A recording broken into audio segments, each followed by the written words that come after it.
একদিকে পাকিস্তান, অন্যদিকে চীন, আর অন্যদিকে চলছে ইন্ডিয়ার ভিতরে বিজেপি হাঁটাও আন্দোলন। চলুন একটু দেখি।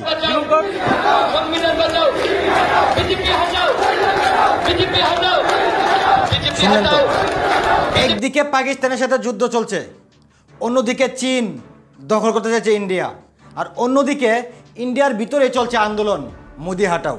অথচ সেই মলমরঞ্জন দাস বাংলাদেশকে হুঁশিয়ারি দিচ্ছে। বাংলাদেশ কি করবে? পাকিস্তান ইন্ডিয়া যুদ্ধ হলে বাংলাদেশ কোথায় যাবে? পাকিস্তান যাবে না ইন্ডিয়া যাবে? বাংলাদেশকে ইন্ডিয়ার কাছে ক্ষমা চাইতে বলে সেই বুকারঞ্জন দাস। আরে বাংলাদেশ কেন যাবে? আগে তোদের ইন্ডিয়া সামলা, কারণ ইন্ডিয়া থাকবে না। কেন থাকবে না?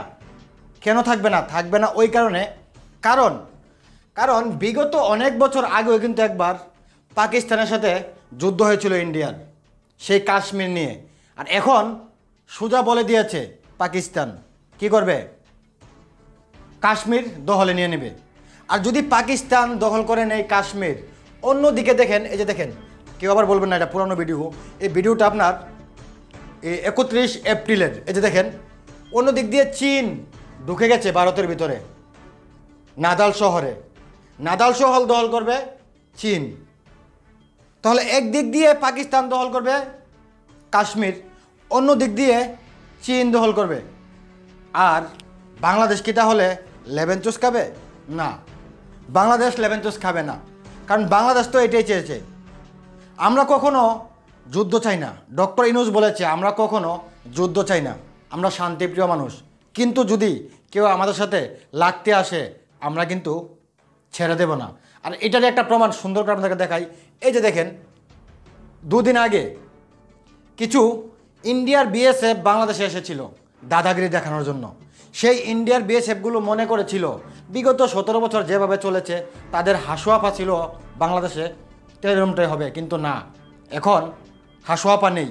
এখন চলছে বাংলাদেশ প্রধান উপদেষ্টা ডক্টর ইউনূসের নেতৃত্বে। আর ওই জন্য বিএসএফ কী করছে? এই যে দেখেন,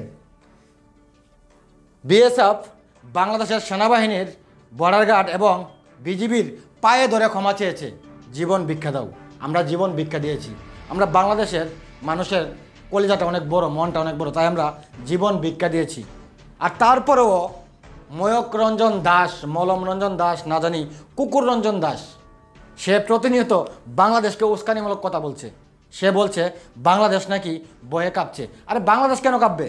এখন তো বয়ে থর থর থর থর থর থর থর থর থর থর থর থর থর করে কাঁপছে। কারা কাঁপছে? ইন্ডিয়ার প্রত্যেকটা রাজনৈতিক দল কাঁপছে। কেন কাঁপছে? থাকবে না ইন্ডিয়া থাকবে না, ওই জন্য কাঁপছে। আর যদি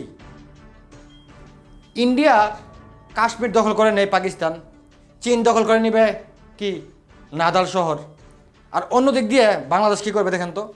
আর ওই সময়টা যখন বাংলাদেশ ইন্ডিয়ার সাথে যখন পাকিস্তানের যুদ্ধ চলবে, চীন দখল করবে, ওই সময় কিন্তু আপনার ইন্ডিয়া কিন্তু একটু কী করবে? মিনমিন মিনমিন মিনমিন এদিক সেদিক ঘোরাফেরা করবে না। আর ওই সময়টার মধ্যে আমরা কি করব? বাংলাদেশ কি করবে? আস্তে আস্তে, যে দেখেন কি সুন্দর করে আস্তে আস্তে আস্তে আস্তে মুরুগের গলাটায় চাপ দিয়ে ধরবো। কি করব? এভাবে চাপ দিয়ে ধরবো। আর চাপ দিয়ে ধরার পর দেখেন তো কত সুন্দর লাগতেছে বাংলাদেশের মানচিত্রটা। কি সুন্দর না? একটা কমেন্ট করেন। যদি এরকমটা হয় তাহলে সুন্দর হবে না? সুন্দর হবে। আর এরকমটা হবে। কেন হবে? কারণ 7 সিস্টারও চাই বাংলাদেশের সাথে মিলিয়ে কাজ করতে, কারণ বাংলাদেশের সাথে মিলিয়ে কাজ করলে 7 সিস্টারও উন্নত হবে। আর আমরাও চাই থাকবে না কি ইন্ডিয়া থাকবে না। কিন্তু এত সহজে সুন্দর করে যে ভাগাভাগি করে নিয়ে যাবে আমি এটা ভাবি নাই।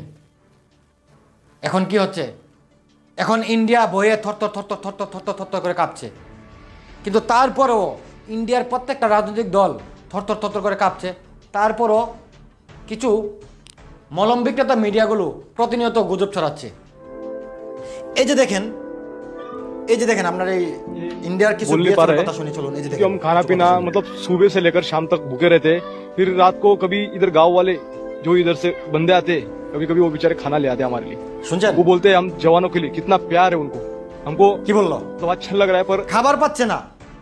একজন বিএসএফ হলো ইন্ডিয়ার একজন দেশপ্রেমিক, অথচ সেই ইন্ডিয়ার দেশপ্রেমিক খাবার পাচ্ছে না, বর্ডারে ওরা প্রতিনিয়ত ডিউটি দিচ্ছে, বর্ডারে প্রতিনিয়ত এরা কী করছে, ফাইট করছে দেশ রক্ষার জন্য।